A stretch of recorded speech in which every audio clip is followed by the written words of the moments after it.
문학사의 한 획을 긋는 단편소설 이반 데니소비치의 하루를 많이들 아십니다. 그 소설로 노벨 문학상을 받은 솔제니치는 이 젊을 때 친구들에게 보낸 편지에 스탈린 및 소련 체제를 풍자하고 비난했다는 몇 문장의 짧은 글 때문에 체포되었습니다. 그리곤 8년을 꼬박 수용소에서 복역하였습니다. 그런 그의 경험을 통해 모진 상황 속 인간의 삶을 정직히 조망하는 단편 소설들을 그 이후에 계속 썼습니다. 오른손이라는 소설도 그와 같습니다. 솔제니치는 그 소설에서 오른손을 클로즈업하며, 즉 크게 확대하며 마지막 장면을 인상 깊게 합니다. 한 퇴역 군인의 오른손은 한때 칼을 치켜들고 전장을 호령하며 적들을 물리치던 그런 손이었습니다. 그런데 이제는 부상 후유증 때문에 종이 한 장조차 지갑에서 꺼낼 수가 없었습니다. 쇠락한 병원 벤치에 쓰러지듯 앉아있는 그 퇴역 군인은 다만 그 오른손을 흔들어 도움을 요청할 수밖에 없었습니다. 그 나약한 오른손, 흔들리는 갈대보다 더 나약하게 조명받았지요.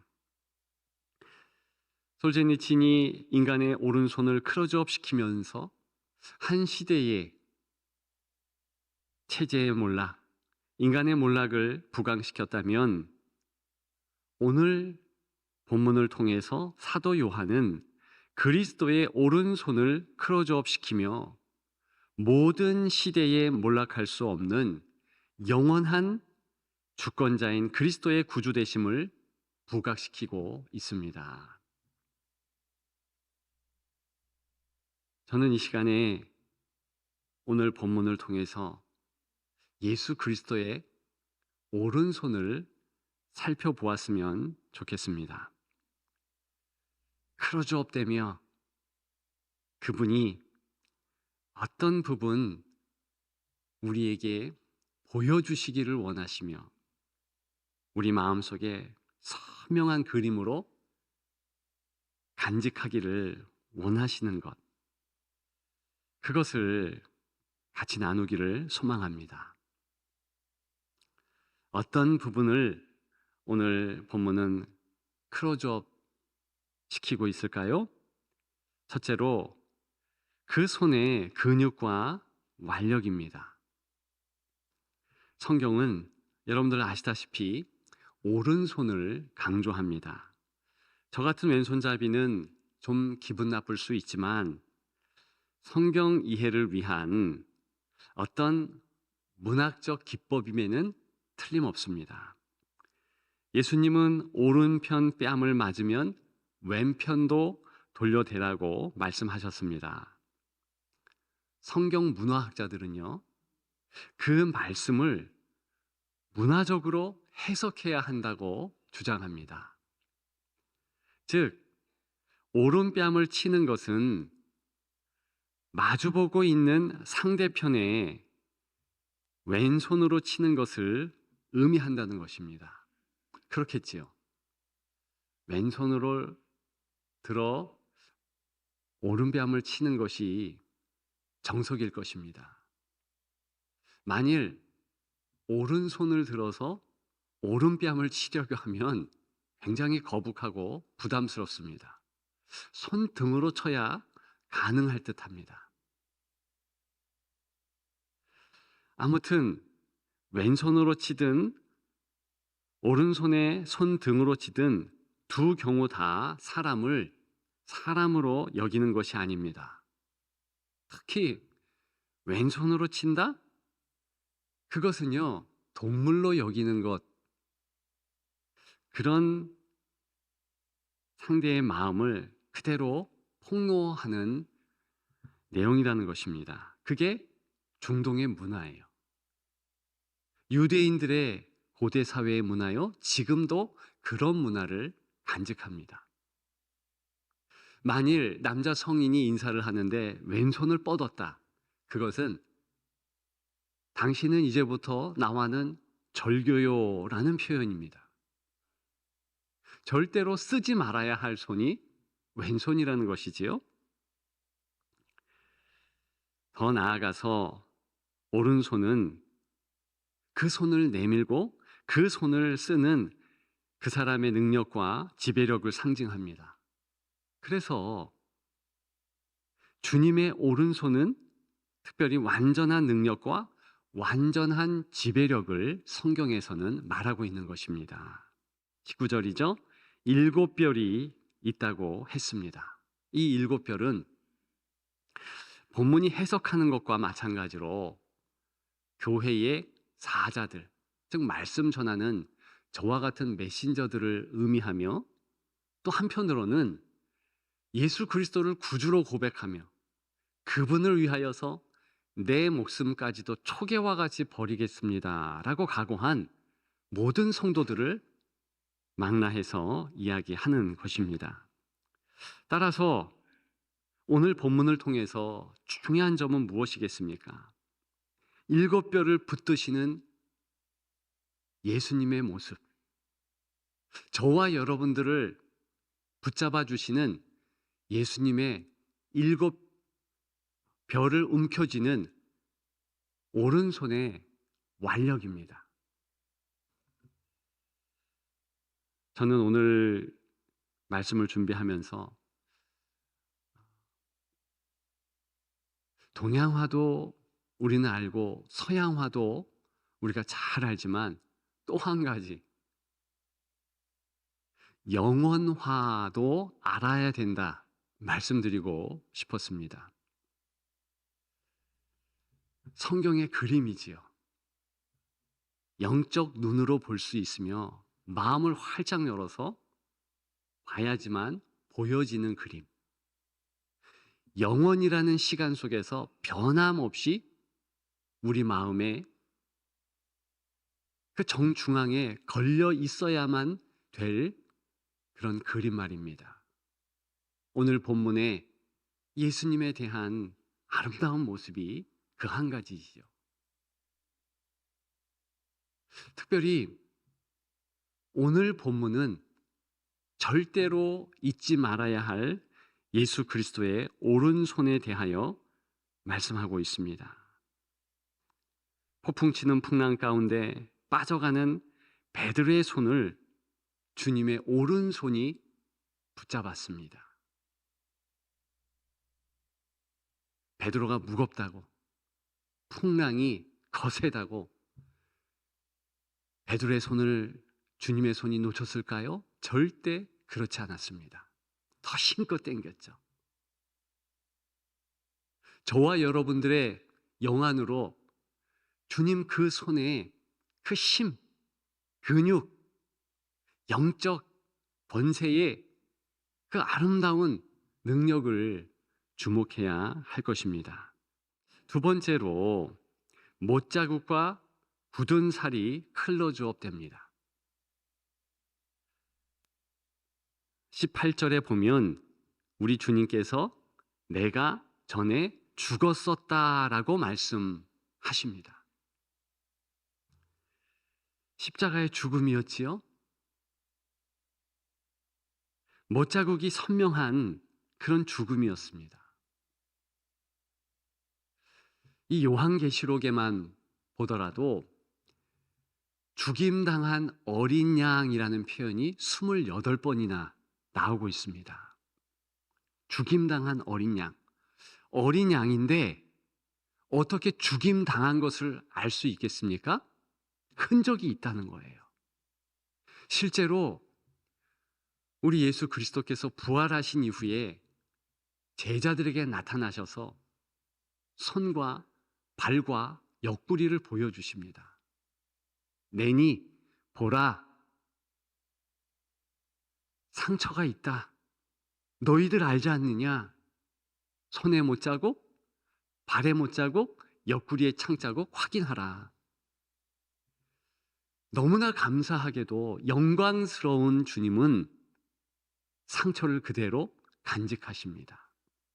그리고 우리가 보면 알 수 있도록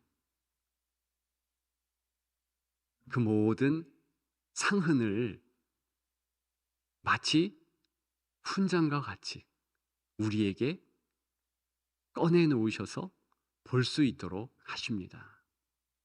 그래서 우리도 척 보면 영광 때문에 주님을 알 수 있지만 그분이 받은 손의 상처, 발의 상처, 옆구리의 상처 때문에 아, 내 주님이시구나. 그렇게 알 수 있다는 것이지요. 왜 주님의 손에 못자국이 선명합니까? 왜 주님은 십자가의 모진 고통을 당하셨어야만 했습니까? 바로 우리의 고통, 우리의 아픔을 안다는 표시 아닙니까? 그런데 우리가 주님의 십자가를 생각하면서 그분의 손을 바라보면서 놓치지 말아야 할 것이 한 가지 더 있습니다. 그것은 못자국 전에 굳은 살이 있었다는 사실입니다. 오늘 제목이 무엇입니까? 못자국 전 굳은 살. 바로 지금 나누는 내용 때문에 제목이 붙여진 것이지요. 중요한 사실이라는 것입니다. 예수님은 목수셨습니다. 1세기 목수의 삶은 고단했습니다. 망치질, 대패질과 목질에 반낯이 없으셨습니다. 목수일로 굳은 살이 딱딱했고요. 주님이라고 예외가 아니셨습니다. 생각해 보십시오. 온 우주를 창조하며 감당하시며 섭리하시는 창조자의 손이 인간의 허드렛 일을 감당하는 손이 되었습니다. 일부러 그렇게 하셨다는 것입니다. 그것은 우리의 매일의 모든 수고를 아신다는 것이지요. 주님이 그저 십자가를 지신 것이 아니라 저와 여러분들의 이 땅을 한 날 한 날 수고로이 사는 그 모든 수고를 감내하시면서 한 날 한 날 사신 이후에 하나님 아버지께서 정한 시간에 십자가에 달리셨다는 것입니다. 따라서 저와 여러분들은 못자국 전 이 굳은 살을 보며 무엇보다도 우리가 흘리는 땀방울, 우리가 한 날 한 날 살아가는 그 수고를 우리 주님이 절대 간과하지 않으신다는 것, 그걸 알아야 한다는 것입니다. 우리가 마지막 날에 예수님을 만나면 우리의 모든 눈물을 다 닦아주신대요. 그런데 눈물만 닦아주시겠습니까? 우리의 흘렸던 땀방울, 그 모든 수고도 다 내가 너 안다 인정하시면서 한꺼번에 그 흘렸던 땀방울에 대하여서 보상하신다는 것입니다. 어떤 수고를 여러분들은 오늘도 행하셨습니까? 이 땅을 살아가면서 먹고 사는 모든 문제, 주님 앞에 기도했다면 그것은 그저 먹고 사는 문제에 머물지 않습니다. 주님께서 관여하시고 주님께서 걱정하시면서 같이 땀방울을 흘리고 수고를 아끼지 아니하며 함께 살아가는 그런 한날 한날의 삶이라는 것입니다. 마지막 세 번째, 손의 온기가 클로즈업 됩니다. 자, 보통 우리가 알고 있는 그림, 동양화가 됐든 서양화가 됐든 그저 평면적인 시각적으로 보여질 따름입니다. 그런데 제가 여러분들과 같이 나누고 있는 한 그림, 그것을 영원화라고 제가 명명했다고 그랬지요. 이 그림은요, 마음을 활짝 열고 영안으로 보게 되면 그저 보여지는 것이 아니라 냄새도 맡을 수 있고 또 온기도 그대로 전달됩니다. 오늘 본문의 예수님의 오른손은 따사롭고 너무나 부드러운 그런 손이라 말하고 있습니다. 완력이 있고 근육으로 울퉁불퉁하며 또 한편으로 보면 못자국도 있고 굳은 살도 배어 있는데 다른 한편으로 보면 너무나 부드럽고 너무나 온기가 있는 따사로운 손이라는 것입니다.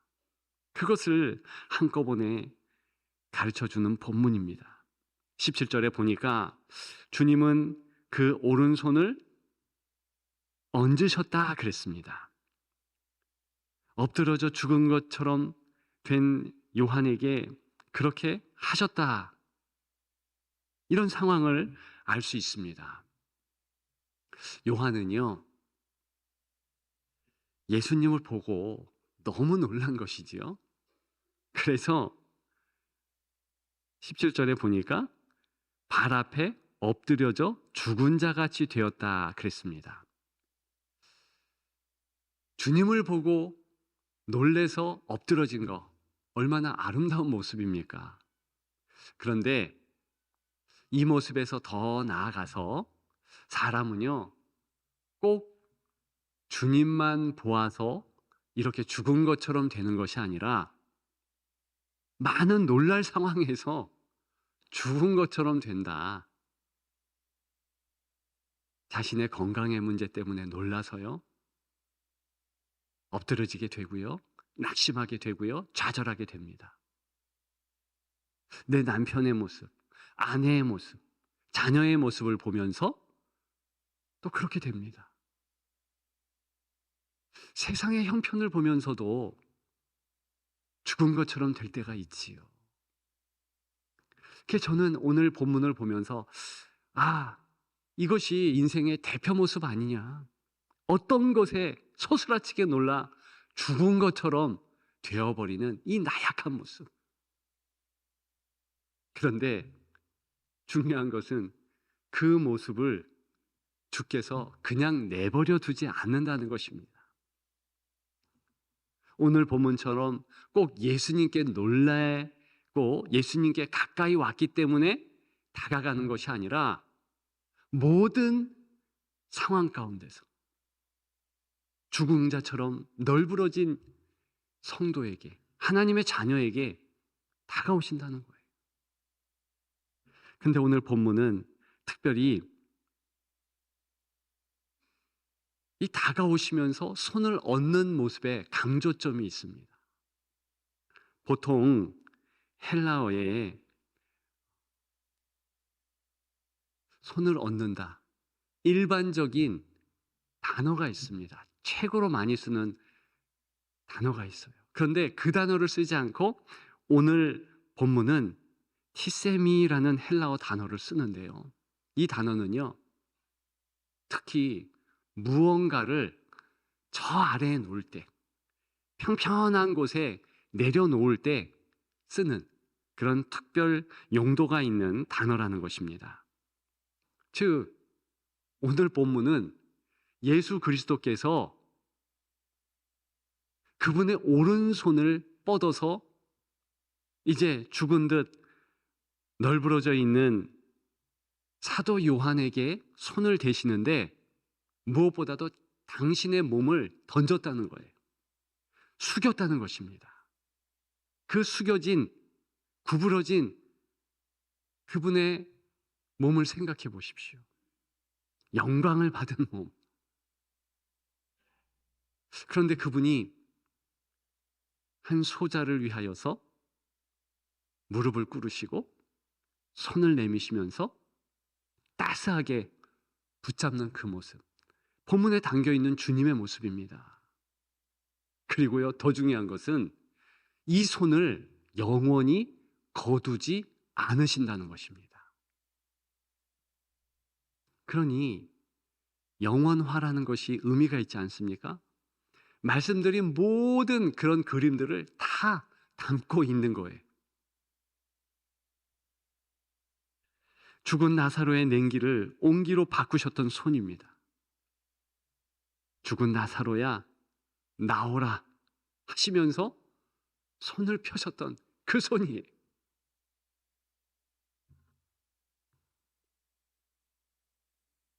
많은 이들의 문제를 해결하셨던 따사로운 그런 주님의 손이십니다. 온 인류의 구원을 책임지셨던 그 손임을 우리는 잘 알고 있습니다. 바로 그 손이 이제는 우리 개인의 삶을 책임지시기 위하여서 여러분들의 인생, 여러분들의 놀란 가슴에, 여러분들의 쓰러진 바로 그 모습을 내버려 두지 않고 뻗으셔서 손을 대신다는 것입니다. 하루가 두려운 분 계십니까? 하루하루 살아가기 너무 버겁다. 참 인생이 힘들다. 그런 분 계십니까? 주님의 손을 확인하십시오. 오늘도 여전히 그 따사로운 손으로 우리를 만져주시고 세상의 많은 환난, 우는 사자와 같이 덤벼드는 영적 사단의 공격 막아주신다는 거예요. 내일이 불안하시고 앞으로 10년 후 이 땅이 어떻게 될까 조마조마하신 분들, 예수 그리스도의 손의 온기를 기억하면 됩니다. 그러면 정말 승리합니다.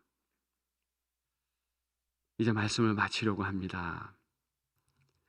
서두에 말씀드린 소설 생각나시지요?